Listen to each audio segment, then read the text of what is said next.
Hello दोस्तों, नमस्कार। स्वागत है आपका हमारे यूट्यूब चैनल देवभूमि स्टडी पॉइंट में। आप सभी कैसे हैं मित्रों? मैं उम्मीद करता हूं आप सभी भाई बंधु स्वस्थ होंगे और आप सभी की स्टडी दोस्तों काफ़ी ज़्यादा अच्छी चल रही होगी। तो साथियों, मैं आज आपके साथ डिस्कस करने वाला हूं हिंदी का प्रैक्टिस सेट, जिसमें दोस्तों हम लोग देखेंगे हिंदी के 50 महत्वपूर्ण प्रश्नों को। और दोस्तों मैंने जो ये प्रश्न हैं आपके प्रीवियस ईयर क्वेश्चन पेपर से लिए हुए हैं, चाहे दोस्तों वहाँ यूकेपीएससी या फिर यूके की परीक्षाएं हों। मैंने दोस्तों इन सभी परीक्षाओं से आपके हिंदी के चुने हुए प्रश्नों को मैंने यहाँ पर रखा हुआ है। तो साथियों, आप लोगों ने क्या करना है, इन सभी प्रश्नों को दोस्तों आप लोगों ने अटेंड करना है और आप लोगों को दोस्तों इसमें जो भी स्कोर बनेगा मुझे कमेंट बॉक्स में दोस्तों आप लोगों ने कमेंट करके बताना है। साथियों, अगर आप लोग इसमें 40+ स्कोर कर जाते हैं ना, तो आप लोगों की तैयारी बेहतर है, अच्छी है आपकी आबकारी सिपाही परीक्षा के लिए और एसआई परीक्षा के लिए भी। तो साथियों, आप लोगों ने सभी प्रश्नों को अटेंड करना है, ठीक है, और बने रहना है दोस्तों। और साथ ही साथ में दोस्तों अगर आप लोगों ने हिंदी, उत्तराखंड या फिर जीएस के अन्य प्रैक्टिस सेट भी लगाने हैं, तो दोस्तों आप लोगों को मेरी चैनल की प्लेलिस्ट में आसानी से वो सभी वीडियोस वहां पर उपलब्ध हो जाएंगी, या फिर दोस्तों मैं उन सभी वीडियोस का लिंक डिस्क्रिप्शन बॉक्स में भी शेयर कर दूंगा। आप लोग वहां जाकर के भी उन सभी वीडियोज़ को चेक कर सकते हैं। तो साथियों, आप लोगों का ज़्यादा समय न खराब करते हुए आज की वीडियो को प्रारंभ करते हैं।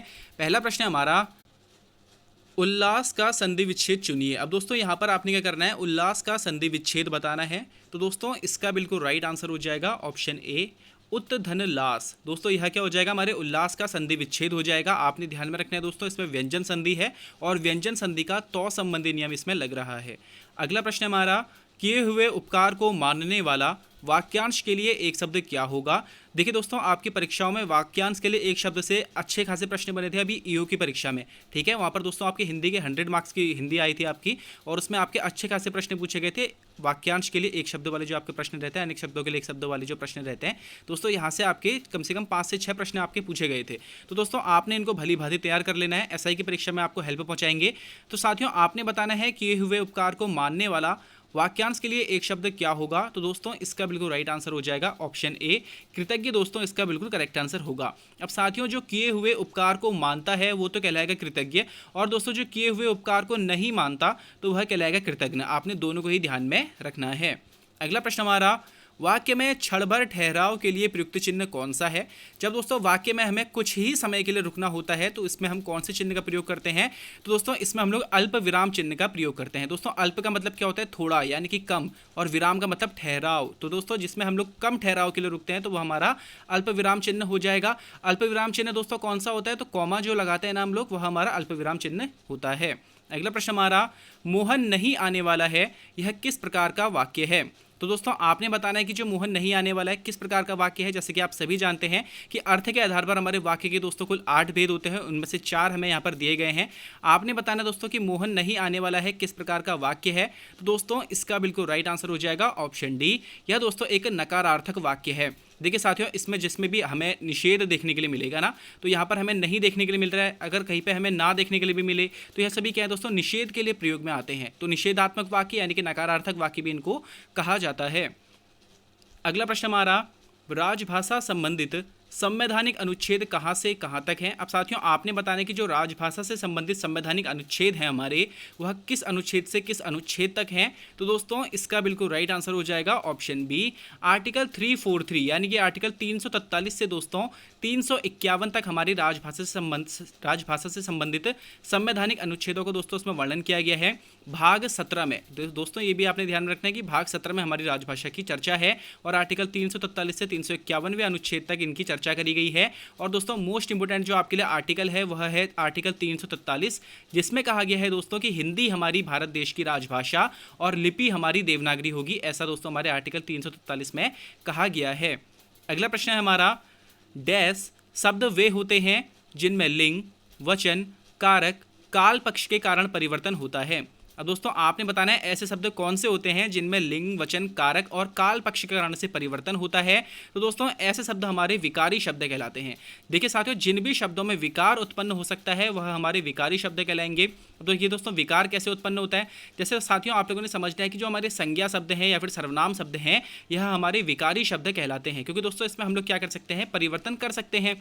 जैसे आपने देखा कि अगर मैं बोलता हूँ लड़का, तो लड़का क्या है दोस्तों, हमारी एक संज्ञा शब्द है, ठीक है। तो संज्ञा शब्द है, अगर आप इसका लिंग चेंज करते हैं तो क्या बन जाएगा, लड़की बन जाएगा। तो यह परिवर्तित हो जा रहा है, तो यह क्या हो जाएगा दोस्तों, हमारा विकारी शब्द कहलाएगा। लेकिन दोस्तों अगर आप शब्द देखते हैं इसलिए, अब दोस्तों आप इसको लड़के के लिए इस्तेमाल करें चाहे लड़की के लिए इस्तेमाल करें, ये इसलिए शब्द कभी चेंज नहीं होगा, तो ये हमारा अविकारी शब्द कहलाएगा। ठीक है, तो जिनमें लिंग, वचन, कारक और काल पक्ष के कारण दोस्तों परिवर्तन होता है वह हमारे विकारी शब्द कहलाएंगे, और जिनमें दोस्तों इन आधारों पर परिवर्तन नहीं होता वह हमारे अविकारी शब्द कहलाएंगे। अगला प्रश्न हमारा देनदार और लेनदार। दोस्तों यहाँ पे लेनदार होगा, आपने ध्यान में रखना कि लेनदार और देनदार शब्दों में प्रत्यय का चयन कीजिए। अब दोस्तों इसमें आपने बताना कि कौन से प्रत्यय का इसमें प्रयोग किया गया है। साथियों प्रत्यय क्या होते हैं, जो किसी भी मूल शब्द के पीछे लग करके, ठीक है, एक नए शब्द का निर्माण करते हैं, प्रत्यय कहलाते हैं। तो दोस्तों इसमें दार जो है हमारा यह प्रत्यय लगा हुआ है, तो ऑप्शन सी इसका बिल्कुल करेक्ट आंसर हो जाएगा। अगला प्रश्न हमारा नींव का पत्थर होना मुहावरे का अर्थ क्या होगा। अब दोस्तों नींव का पत्थर होना मुहावरे का अर्थ क्या होगा, तो दोस्तों इसका बिल्कुल राइट आंसर हो जाएगा ऑप्शन ए मुख्य सहायक होना। दोस्तों नींव का पत्थर होने का अर्थ हो जाएगा मुख्य सहायक होना। अगला प्रश्न हमारा निम्न में से कौन सा उपन्यास प्रेमचंद द्वारा रचित नहीं है, तो दोस्तों इसका बिल्कुल राइट आंसर हो जाएगा ऑप्शन ए।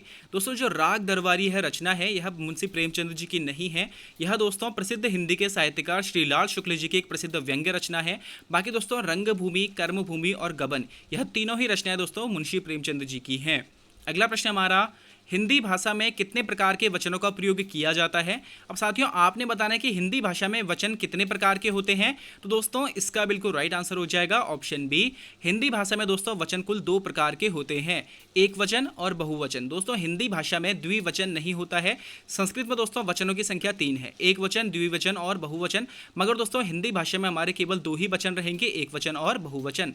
अगला प्रश्न हमारा निम्न शब्दों में से कौन सा शब्द क्रिया विशेषण है। अब दोस्तों इन 4 शब्दों में से आपने बताना है कि ऐसा कौन सा शब्द है जो क्रिया की विशेषता बताने वाला शब्द है। तो दोस्तों इसका बिल्कुल राइट आंसर हो जाएगा हमारा ऑप्शन ए। इसमें दोस्तों तेज शब्द ऐसा है जो क्रिया की विशेषता बता रहा है। जैसे कि दोस्तों आप लोग देखिए, अगर मैं बोलता हूँ राम दौड़ता है, तो इसमें क्या हो जाएगा दोस्तों, दौड़ना विशेषण है। ठीक है, दौड़ना क्या है, विशेषण है, लेकिन दोस्तों विशेषण की भी विशेषता बता रहे तेज, यानी कि दौड़ता तो है लेकिन कैसे दौड़ता है, तो दोस्तों तेज दौड़ता है। तो इसमें दोस्तों तेज क्या हो जाएगा, हमारा क्रिया विशेषण शब्द हो जाएगा। अगला प्रश्न हमारा और आ के बाद ई हो तो दोनों मिलकर ए बनाते हैं, इस परिवर्तन को क्या कहते हैं। तो दोस्तों जब आ के बाद ई हो तो दोनों मिलकर के ए बनाते हैं, ऐसा परिवर्तन दोस्तों हमें गुण संधि में देखने के लिए मिलता है, ऑप्शन ए इसका बिल्कुल करेक्ट आंसर हो जाएगा। जैसे कि साथियों आप सभी जानते हैं हमारी हिंदी में दोस्तों संधि के कुल 3 प्रकार हैं, स्वर संधि दोस्तों, व्यंजन संधि और विसर्ग संधि। इसी में दोस्तों स्वर संधि के हमारे कुल 5 प्रकार हैं। ठीक है, तो दीर्घ, गुण, वृद्धि, यण व अयादि, यह 5 ही दोस्तों हमारे स्वर संधि के प्रकार हैं। इसमें से दोस्तों गुण संधि का यह परिवर्तन है। अगला प्रश्न हमारा तन मन धन से तुम्हारी रक्षा करना चाहता हूँ, वाक्य में विराम चिन्ह लगेंगे। अब दोस्तों इस वाक्य में कौन कौन से विराम चिन्ह लग सकते हैं आप लोगों ने बताना है। तो दोस्तों इसका बिल्कुल राइट आंसर हो जाएगा ऑप्शन सी। इसमें दोस्तों केवल हमारा अल्प विराम और पूर्ण विराम चिन्ह का प्रयोग होगा। जैसे कि दोस्तों आप सभी जानते हैं कि तन मन धन तीनों एक प्रकार के ही जैसे शब्द हैं लगभग। ठीक है, तो इसके बीच में इनके मध्य में दोस्तों हमें कॉमा देखने के लिए मिलेगा, यानी कि अल्प विराम देखने के लिए मिलेगा, और अंत में दोस्तों हमें यहाँ पर पूर्ण विराम चिन्ह देखने के लिए मिलेगा। तो ऑप्शन सी इसका बिल्कुल करेक्ट आंसर हो जाएगा। अगला प्रश्न हमारा जिस बीमारी का ठीक होना संभव ना हो, वाक्य के लिए सही शब्द चुनिए। अब दोस्तों ऐसी बीमारी जिसका ठीक होना संभव नहीं है, इसके लिए दोस्तों हम लोग एक शब्द अगर हमें इस्तेमाल करना हो तो हम क्या बोलेंगे, तो दोस्तों इसका बिल्कुल राइट आंसर हो जाएगा ऑप्शन बी असाध्य। जैसे कि दोस्तों आपने भी सुना होगा यह एक असाध्य रोग है जो कि ठीक नहीं हो सकता है। अगला प्रश्न हमारा निम्न में से महादेवी वर्मा द्वारा लिखित रेखा चित्र कौन सा है। और दोस्तों इन चारों में से महादेवी वर्मा के द्वारा लिखा गया रेखा चित्र कौन सा है, तो दोस्तों इसका बिल्कुल राइट आंसर हो जाएगा ऑप्शन डी अतीत के चलचित्र दोस्तों महादेवी वर्मा जी के द्वारा प्रसिद्ध लिखी गई रचना है। अब देखिए दोस्तों अतीत के जो चलचित्र हैं यह महादेवी वर्मा जी की रचना है। इसके अलावा आपने नीरजा ध्यान में रखनी है, यामा काव्य संग्रह दोस्तों ध्यान में रखना है, महादेवी वर्मा जी का यह रचनाएं काफ़ी ज़्यादा आपकी परीक्षाओं में पूछी जाती हैं। अगला प्रश्न हमारा पंडित जी हमारे देश के प्रधानमंत्री थे, वाक्य में पंडित जी शब्द में कौन सी संज्ञा है। अब देखिए साथियों अगर यहाँ पर सिर्फ लिखा होता ना पंडित जी शब्द में कौन सी संज्ञा है, तो तब दोस्तों यहाँ जातिवाचक संज्ञा हो जाती। मगर साथियों यहाँ पर आप सभी जानते हैं कि हमारे देश के पहले प्रधानमंत्री कौन थे, तो जवाहरलाल नेहरू दोस्तों हमारे पहले प्रधानमंत्री थे, और उनको हम लोग दोस्तों पंडित जी नाम से संबोधित करते थे। तो यहाँ पर दोस्तों ये जो पंडित जी शब्द है अब यह जातिवाचक के लिए प्रयोग में ना आकर व्यक्तिवाचक संज्ञा के तौर पर प्रयोग में आएगा। तो ऑप्शन बी इसका बिल्कुल करेक्ट आंसर हो जाएगा। अगला प्रश्न दोस्तों हमारा सागर का पर्यायवाची शब्द नहीं है। अब दोस्तों सागर का इन चारों में से कौन सा एक पर्यायवाची शब्द नहीं है आप लोगों ने बताना है। तो दोस्तों इसका बिल्कुल राइट आंसर हो जाएगा ऑप्शन डी, शिवाधर दोस्तों सागर का पर्यायवाची नहीं है। बाकी अन्य दोस्तों पयोधी, रत्नाकर, सिंधु तीनों ही दोस्तों सागर के पर्यायवाची हैं। शिवाधर दोस्तों गंगा नदी के लिए प्रयोग में आता है, शिव जी के द्वारा दोस्तों इसको धरा गया है, धारण किया गया है, तो इसलिए दोस्तों शिवाधर गंगा नदी का पर्यायवाची होगा।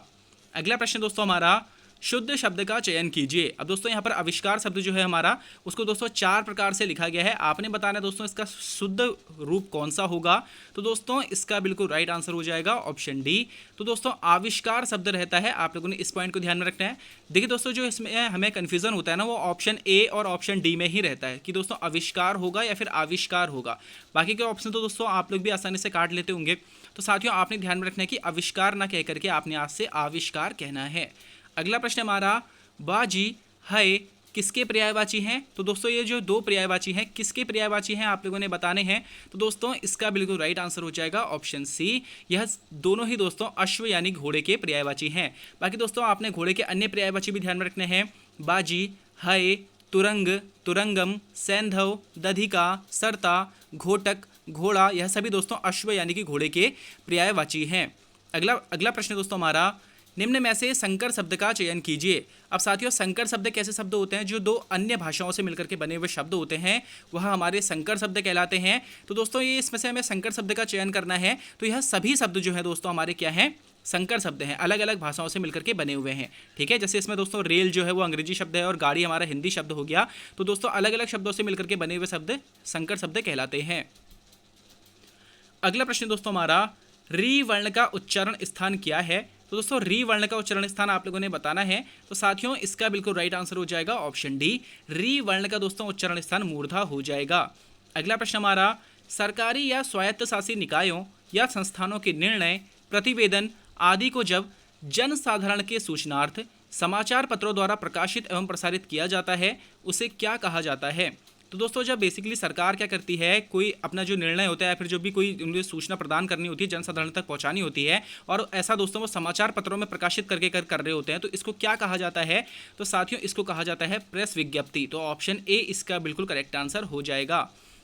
अगला प्रश्न दोस्तों हमारा, निम्न में से इलेक्ट्रॉनिक मीडिया के अंतर्गत क्या नहीं आता है। तो साथियों इन चारों में से कौन सा एक इलेक्ट्रॉनिक मीडिया के अंतर्गत नहीं आता आप लोगों ने बताना है। तो दोस्तों इसका बिल्कुल राइट आंसर हो जाएगा ऑप्शन सी, समाचार पत्र दोस्तों इलेक्ट्रॉनिक मीडिया के अंतर्गत नहीं आता है। ठीक है दोस्तों, वैसे रेडियो, टेलीविजन, इंटरनेट क्या है हमारे इलेक्ट्रॉनिक मीडिया के अंतर्गत शामिल होते हैं। अगला प्रश्न हमारा, अंग अंग खिल उठना मुहावरे का अर्थ क्या होगा। तो दोस्तों इसका बिल्कुल राइट आंसर हो जाएगा हमारा ऑप्शन बी, प्रसन्न होना दोस्तों हमारा इस मुहावरे का अर्थ होगा। आपने भी दोस्तों सुना होगा कि किसी बच्चे के द्वारा जब उसको कोई खिलौना मिलता है तो उसका अंग अंग खिल उठा। ठीक है, तो प्रसन्न होने के लिए दोस्तों अंग अंग खिल उठना मुहावरा यूज में आता है। अगला प्रश्न हमारा, सूर्योदय हुआ और कुहासा जाता रहा, कौन सा वाक्य रूप है। अब दोस्तों आपने बताना है कि ये जो वाक्य है हमारा किस प्रकार का वाक्य है, सरल है, मिश्र है, संयुक्त है या फिर साधारण वाक्य है। तो दोस्तों इसका बिल्कुल राइट आंसर हो जाएगा ऑप्शन सी, यह दोस्तों हमारा एक संयुक्त वाक्य है। देखिए साथियों यहाँ पर एक उपवाक्य वाक्य हमारा लगा हुआ है। ठीक है, 2 आश्रित उपवाक्य हैं और मध्य में दोस्तों इनको क्या कर रहा है हमारा जो समुच्चय बोधक शब्द हैं, और, तथा, एवं, व। अगर इस प्रकार के शब्द दोस्तों हमें बीच में अगर देखने के लिए मिलते हैं तो उनमें हमारा क्या होता है, संयुक्त वाक्य होता है। अगला प्रश्न हमारा, कठिनाई शब्द में प्रयुक्त प्रत्यय कौन सा है। अब साथियों अभी मैंने पीछे आपको बताया था कि प्रत्यय क्या होते हैं, जो दोस्तों किसी मूल शब्द के पीछे लगते हैं वह प्रत्यय कहलाते हैं और नए शब्द का निर्माण करते हैं। ठीक है, तो दोस्तों कठिनाई शब्द में कौन सा प्रत्यय हो जाएगा। तो दोस्तों इसमें हमारा प्रत्यय हो जाएगा आई प्रत्यय। ठीक है, कठिन इसमें दोस्तों हमारा मूल शब्द है और आई इसके पीछे क्या लगा हुआ प्रत्यय है। अगला प्रश्न हमारा, अनाजी शब्द का विलोम क्या होगा। अब दोस्तों अनाजी शब्द का आप लोगों ने विलोम बताना है। तो दोस्तों इसका बिल्कुल राइट आंसर हो जाएगा ऑप्शन ए, अनाजी शब्द का विलोम दोस्तों फलाहारी होगा। अनाजी दोस्तों यानी कि अनाज खाने वाला और फलाहारी यानी कि सिर्फ फल को खाने वाला। अगला प्रश्न हमारा, जिस सर्वनाम से वक्ता के पास या दूर की किसी वस्तु के निश्चय होने का बोध होता है, ठीक है, वस्तु के निश्चय का बोध होता है, उसे कौन सा सर्वनाम कहा जाता है। तो दोस्तों ऐसा सर्वनाम जिससे वक्ता के पास या दूर की किसी वस्तु के निश्चित होने का बोध होता है वह दोस्तों निश्चयवाचक सर्वनाम कहलाता है। तो ऑप्शन बी इसका बिल्कुल करेक्ट आंसर हो जाएगा। साथियों आप सभी जानते होंगे कि हिंदी में हमारे सर्वनाम की कुल संख्या कितनी है, तो 6 है। आप लोगों ने दोस्तों क्या करना है, कमेंट बॉक्स में मुझे 6 के 6 सर्वनाम के बारे में बताना है। अगला प्रश्न हमारा, साहित्य लहरी रचना के रचयिता कौन है। तो दोस्तों इसका बिल्कुल राइट आंसर हो जाएगा हमारा ऑप्शन बी, साहित्य लहरी दोस्तों रचना के रचयिता सूरदास जी हैं। अब दोस्तों ये जो साहित्य लहरी है यह इसमें क्या करा गया है कि सूरदास का वंश वृक्ष दिया गया है, ठीक है, उनके वंश के बारे में बताया गया है और इसके अनुसार दोस्तों सूरदास का नाम सूरजदास है, यह भी बताया गया है। और साथ ही साथ में दोस्तों इसमें बताया गया है कि वो चंद बरदाई जो है इनके वंशज सिद्ध होते हैं। अगला प्रश्न हमारा, तीर शब्द का पर्यायवाची क्या होगा? तो दोस्तों इसका बिल्कुल राइट आंसर हो जाएगा हमारा ऑप्शन शी। दोस्तों इसमें जो शर है वह हमारा तीर शब्द का पर्यायवाची है। अब दोस्तों तीर के काफ़ी ज़्यादा पर्यायवाची हमारी परीक्षा में पूछे जाते हैं, तो आपने ध्यान में रखना है कि शर के अलावा बाण, विशिख, शिलीमुख, अनी, सायक, यह सभी भी दोस्तों हमारे क्या हैं, तीर के ही पर्यायवाची हैं। अगला प्रश्न दोस्तों हमारा, इनमें वर्तनी की दृष्टि से शुद्ध शब्द कौन सा है? तो साथियों वर्तनी की दृष्टि से कौन सा एक शुद्ध शब्द है आप लोगों ने बताना है। तो दोस्तों इसका बिल्कुल राइट आंसर हो जाएगा ऑप्शन बी। इसमें दोस्तों साप्ताहिक जो शब्द है हमारा यह पूर्णतः शुद्ध शब्द है। बाकी देखिए दोस्तों बाकी जो शब्द है हमारे इनमें क्या होना चाहिए था कि संसारिक की जगह सांसारिक होना चाहिए था, साप्ताहिक की जगह दोस्तों साप्ताहिक होना चाहिए था और पारिवारिक की जगह दोस्तों पारिवारिक होना चाहिए था। तो अन्य शब्द भी हमारे शुद्ध हो सकते थे। अगला प्रश्न हमारा, वागीश का संधि विच्छेद क्या होगा? अब दोस्तों वागीश का संधि विच्छेद आप लोगों ने बताना है। तो साथियों इसका बिल्कुल राइट आंसर हो जाएगा ऑप्शन ए, वाक धन ईस दोस्तों इसका बिल्कुल करेक्ट आंसर होगा। अब साथियों इसमें क्या हो रहा है, हमारी व्यंजन संधि का इस्तेमाल हो रहा है, जिसमें दोस्तों जो हमारा पहला वर्ण होता है ना वो अपने वर्ग की तीसरे वर्ण में परिवर्तित हो जाता है। तो इसमें साथियों जो क है वह गा में परिवर्तित हो गया है और वागीश शब्द का निर्माण हुआ है। तो दोस्तों अगला प्रश्न हमारा, टिप्पण की भाषा कैसी होनी चाहिए? भाव प्रधान, कल्पना प्रधान, वस्तु प्रधान या फिर काव्यात्मक? तो साथियों इसका बिल्कुल राइट आंसर हो जाएगा ऑप्शन सी, टिप्पण की भाषा दोस्तों वस्तु प्रधान होनी चाहिए। अब देखिए दोस्तों पत्र लेखन में टिप्पण का काफ़ी ज़्यादा अहम रोल होता है और इसमें दोस्तों इधर उधर की फालतू बातें न करते हुए सिर्फ सब्जेक्ट से रिलेटेड बातें ही करी जाती हैं। तो इसमें दोस्तों केवल हमें वस्तु प्रधान भाषा देखने के लिए मिलेगी, भाव प्रधान, कल्पना प्रधान या फिर काव्यात्मक भाषा का इस्तेमाल इसमें नहीं होता है। अगला प्रश्न दोस्तों हमारा, महादेवी वर्मा के रेखा चित्र भक्तिन के प्रमुख पात्र भक्तिन का वास्तविक नाम क्या है? तो देखिए दोस्तों सबसे पहले आपने क्या ध्यान में रखना है कि भक्तिन नामक जो रचना है इसकी रचयिता कौन है? तो महादेवी वर्मा। अगला प्रश्न दोस्तों इससे बना हुआ है कि भक्तिन जो है महादेवी वर्मा की यह किस विधा की रचना है? तो यह दोस्तों एक संस्मरणात्मक रेखा चित्र है, ठीक है, पुरानी यादों को दोस्तों इसमें महादेवी वर्मा ने ताजा किया था, तो एक संस्मरणात्मक रेखा चित्र है, आपने इस पॉइंट को भी ध्यान में रखना है। और साथ ही साथ में दोस्तों ये जो भक्तिन रचना रही है यह जो है दोस्तों स्मृति की रेखाएं इस रचना के अंदर संकलित है, आपने इस पॉइंट को भी ध्यान में रखना है। और दोस्तों जो भक्तिन है इसमें इसका वास्तविक नाम है लक्ष्मीन, तो ऑप्शन सी इसका बिल्कुल करेक्ट आंसर हो जाएगा। आपने दोस्तों सभी पॉइंट्स को नोट कर लेना है।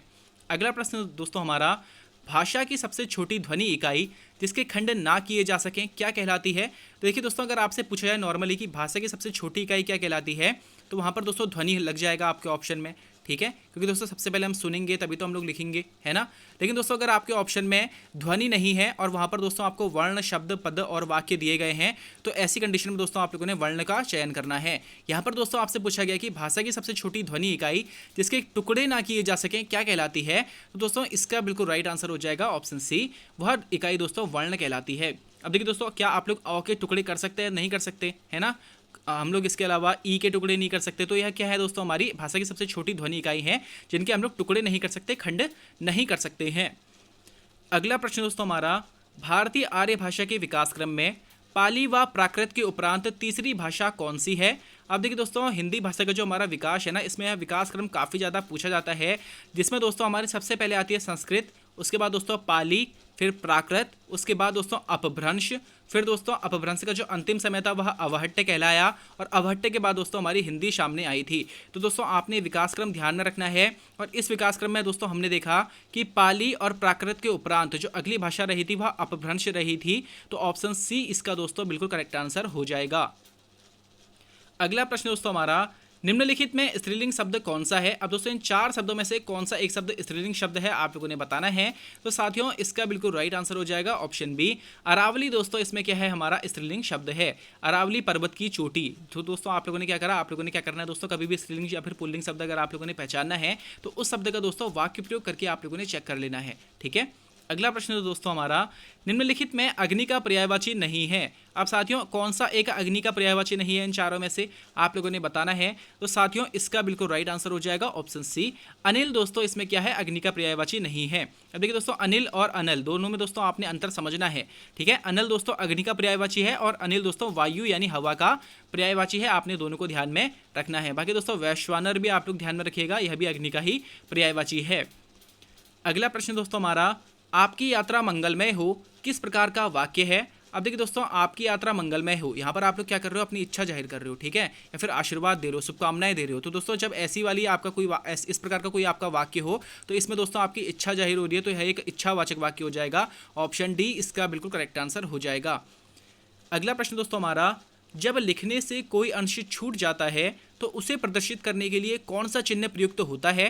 देखिए दोस्तों, जब आप कोई वाक्य लिख रहे हैं और आपको अचानक से ध्यान में आता है आपके वाक्य लिख देने के बाद कि मुझको यहाँ पर एक शब्द और ऐड करना था मध्य में, तो आप लोग क्या करते हैं दोस्तों, एक चिन्ह लगाते हैं और उसके ऊपर या फिर नीचे उस शब्द को लिख देते हैं। तो दोस्तों वो जो चिन्ह होता है हमारा वो क्या कहलाता है, तो वह दोस्तों हंसपद चिन्ह कहलाता है, ठीक है। लगभग दोस्तों उल्टे वी के शेप का यह चिन्ह होता है, आपने इस पॉइंट को भी ध्यान में रखना है। तो दोस्तों जब लिखने से कोई अंश छूट जाता है तो उसे प्रदर्शित करने के लिए हम लोग हंसपद चिन्ह का प्रयोग करते हैं, जिसे दोस्तों हम लोग त्रुटि बोधक चिन्ह भी कहते हैं। अगला प्रश्न दोस्तों हमारा, परिमति का आशय क्या होगा। अब दोस्तों परिमति शब्द का क्या आशय है आप लोगों ने बताना है। तो साथियों इसका बिल्कुल राइट आंसर हो जाएगा ऑप्शन बी, बुद्धि की व्यापकता दोस्तों परिमति शब्द का आशय होगा। दोस्तों इसमें जो परि है इसका मतलब होता है व्यापक, ठीक है, और मति का अर्थ होता है दोस्तों बुद्धि। तो दोस्तों बुद्धि की व्यापकता परिमति शब्द का अर्थ होगा। अगला प्रश्न दोस्तों हमारा, यह आदमी विश्वासी है, वाक्य में यह शब्द क्या है। तो दोस्तों आप लोगों को यहाँ पे विशेषण के 4 प्रकार दिए गए हैं, संख्यावाचक विशेषण, परिमाणवाचक विशेषण, गुणवाचक विशेषण और सार्वनामिक विशेषण। यह चारों ही दोस्तों हमारे क्या होते हैं, विशेषण के 4 प्रकार होते हैं। तो साथियों आपने बताना है कि इसमें जो यह शब्द है यह कौन सा विशेषण होगा। तो दोस्तों आप लोग जानते होंगे कि यह वह इसका उसका यह सब हमें सर्वनाम में देखने के लिए मिलता है। तो यहाँ पर क्या है दोस्तों, हमारा सार्वनामिक विशेषण है, तो यह सभी हमारे क्या हो जाएंगे, सार्वनामिक विशेषण वाला शब्द हो जाएगा।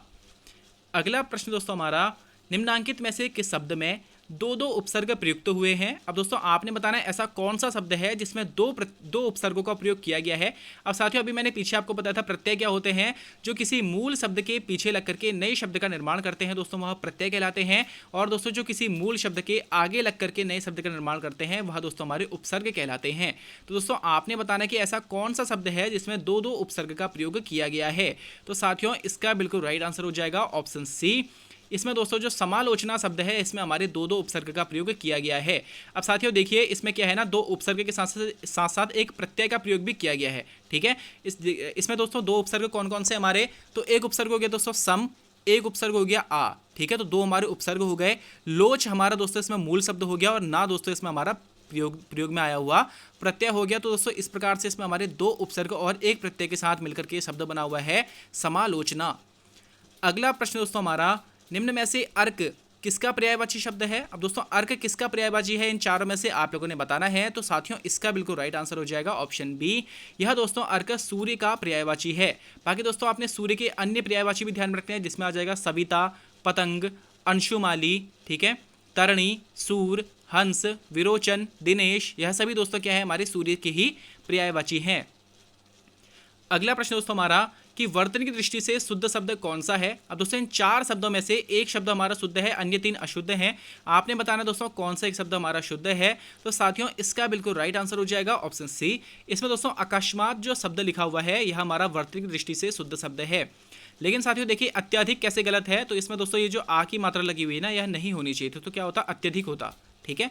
वहीं दोस्तों जो मिष्ठान्न शब्द है इसमें ठा की जगह पर अगर टा लगा होता तो तब भी दोस्तों हमारा यह शुद्ध शब्द हो जाता, मिष्टान्न होता है, ठीक है। और वहीं दोस्तों सांसारिक शब्द में अगर सांसारिक होता, यानी कि जो सम के बाद आ का जो डंडा है, आ की जो मात्रा है, अगर उसका प्रयोग किया गया होता तो दोस्तों सांसारिक शब्द भी हमारा क्या होता, वर्तन की दृष्टि से शुद्ध शब्द होता।